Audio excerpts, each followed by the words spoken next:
Hey you guys, welcome back to Black Tea. So you guys, we got some tea. So Tristan Thompson is finally coming out to admit not only that he's the father of Marley Nichols' baby, but also apologizing to Khloe and saying that he has the utmost respect for her. Talk about a mess. Now to give you guys some backstory, you remember that Marley Nichols came out and said that she had been publicly seeing Tristan back in March of 2021 when he was back with Khloe. Now while they were together, they were not using any C words, and it was brought to light that Marley got pregnant. Now after this happened, Tristan Thompson sent her a message which she revealed to TMZ, telling her that he was going to retire and she would not get a dime. Well, it does seem that he decided to take that paternity test, and he is admitting that not only is he the father, but he also tried to make it seem like that this is not a reflection on who Khloe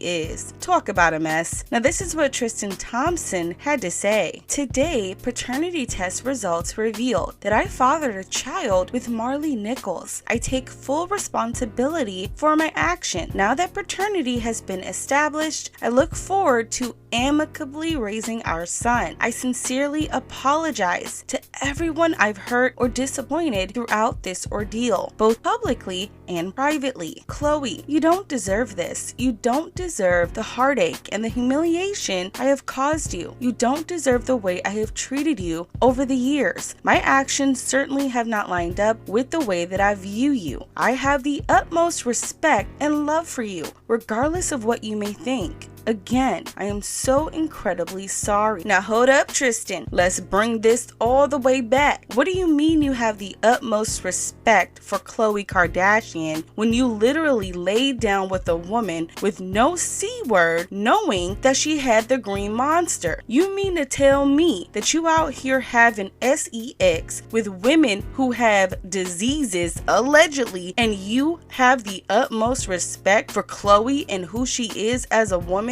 Boy, bye. And that's all I have to say about that. Now, several people are in the comments and they also agree with what I'm saying. One Instagram user saying this: oh my gosh, what the F? Community keyword. Well, embarrassing for everyone. You throw niggas away in 2022. City boys up. Oh man, how many times are you going to say the same ish? It's getting bored. We need new content. Anyways, let me go check really quick what quote Khloe is posting. He's embarrassing. This one's for Taraji. Clown, we knew. He don't give a S again. Y'all late. I sent that to old girl already. So as you see, the general public is not for him either. And like I said, he's trash for that. And Tristan, boy, bye. Now the next topic I do want to discuss is none other than Ariana Grande seemingly being exposed on TikTok allegedly for cheating on Pete Davidson with Jimmy Fallon allegedly. Child, talk about a mess. Go ahead and check out this TikTok video.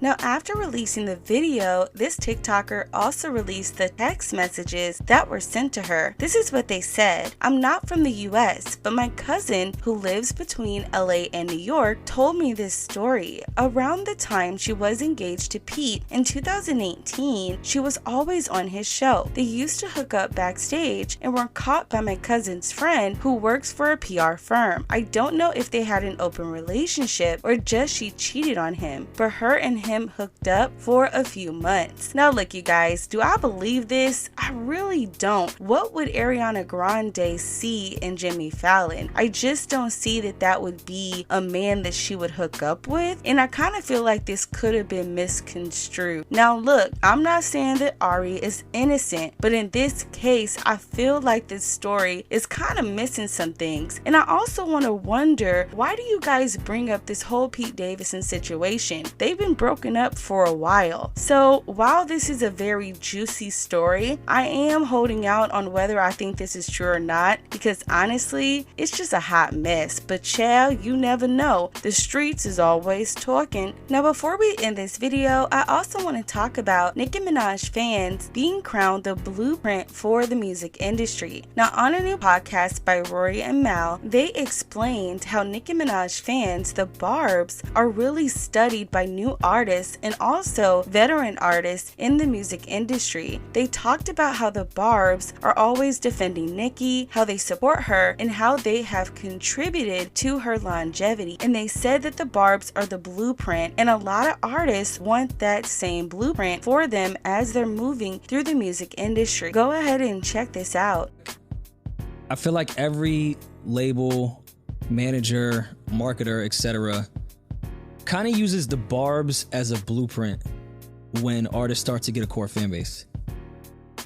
Anytime, part of what has made Nicki so amazing is her fan base. Mm-hmm. As annoying as we say they are a lot, they're brilliant and they're dedicated. So. I know you're a Barb. Yeah. I think you're annoying. So, yeah. The brilliance of how much anytime something negative happens for Nicki, mm-hmm. it always comes out as a positive because you have that fan base that is going to drive that up in that conversation like you would not believe. There'll be so much defending. Like sometimes I feel like it's better for people to be going against Nicki in certain cases because it gets her fan base so riled up that they are going to make sure we are going to stream every thing that we can. We are now part of this cause. Right. So as you see, I absolutely agree with this. I think a lot of fan bases do model after the BARBZ. I also think another fan base that is also modeled after is BTS. But when it comes to the BARBZ, they are the longest standing body of fans who have proved time and time again that you can have longevity if you have the support. I absolutely agree. And this is why I say the BARBZ need to realize their power. Don't let these artists who you know are ops of Nicki Minaj antagonize you. Pay them dust, because without you, they don't get talked about. Nobody's checking for them in the general public. Just look at some of the comments when people are talking about new albums. So I thought this was a very cute way to honor the BARBZ. I absolutely agree that they're not just the blueprint, but the pink print for the music industry. And I tell them all the time, you go BARBZ. So let me know what you guys think about these topics down below. Don't forget to subscribe to the channel. I love you guys to the moon and back, and we will chop it up a little bit later. Bye guys.